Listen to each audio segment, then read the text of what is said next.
Hello, here's your Uncle Ray Dean.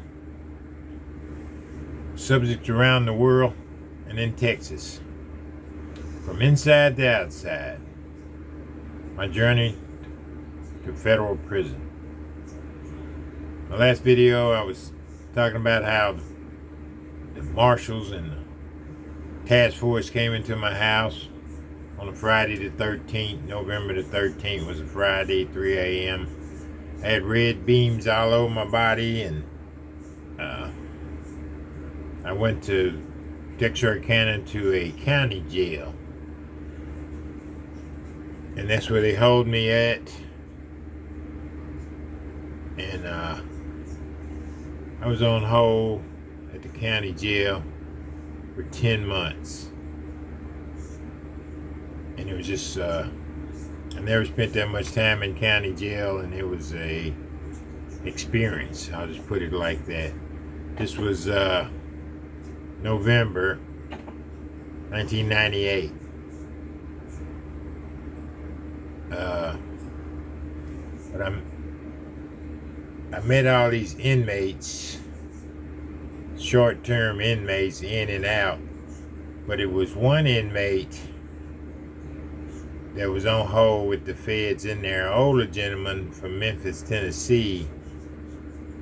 And he let me know he'd been to the feds 2 or 3 times. He said he'd been to the feds since the 60s. He was in and out. So he had already calculated how much time I was going to do and what my level was.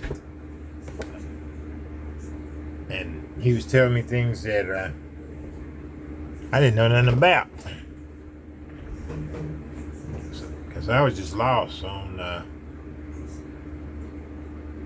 federal bus, you know. I didn't know nothing about it. I can't remember his name, but he was a slick old man. He was slick. He wrote down in figures and told me my level would be like 27 or 28 because of the guns and the little crack I had. He said that wasn't gonna be nothing, and they're not gonna even count the weed. He just let me know, and he told me he was going to Seagerville to a medical.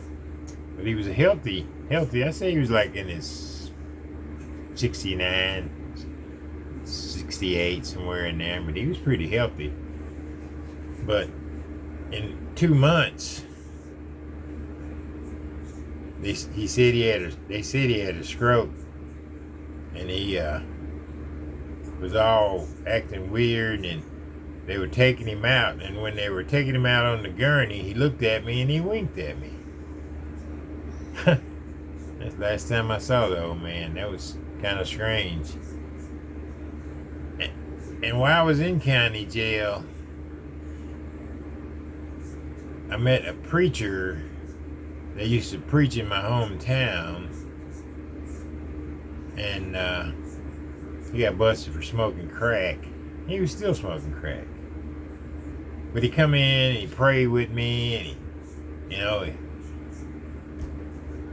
asked for guidance and hope everything went well for me. And then the next day, he come in and he talking about smoking crack. How he loves smoking crack. So that was kind of strange. And then I met this young man came in. His dad used to preach in Atlanta. His name was Absalom. And when I was laying on my cot and I heard Absalom, I'm like, Absalom? And then I had to get up, because I had a little room on the pod. Everybody else slept in the front, all on the floor and shit. And I had a little room, and nobody came and bugged me for some reason, because they knew I was on the hold for the feds, so they wouldn't bug me. It's kind of strange.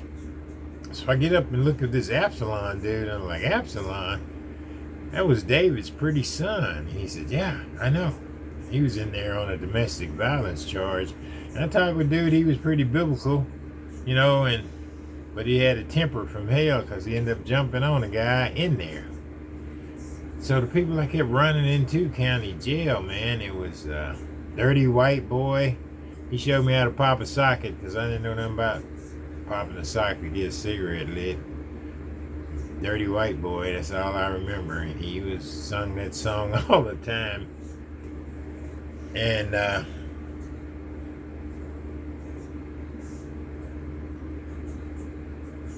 they get cigarettes in there, they got weed in there, and I couldn't believe the people just coming back. They would get out and they would come right back. And I tell them, like, man, why didn't you bring some cigarettes when you knew you was coming back? And they're like, man, I didn't know I was coming back. Drunk, busted on dope, high on dope. The recidivism rate was pretty tough, man. And I saw this with my eyes. And I saw that good people were getting locked up. Preachers, Absalons, old men. I'm like, wow. And he told me, the old man told me I would do about 60 months. And I didn't know it's 60 months. I had to figure that crap up, man. And I got some more stories about bi-state criminal justice. It was on the top floor of the building. It's a good idea to keep the inmates up there. But then my next video, I'm going to tell you about the escape that the two Mexicans did.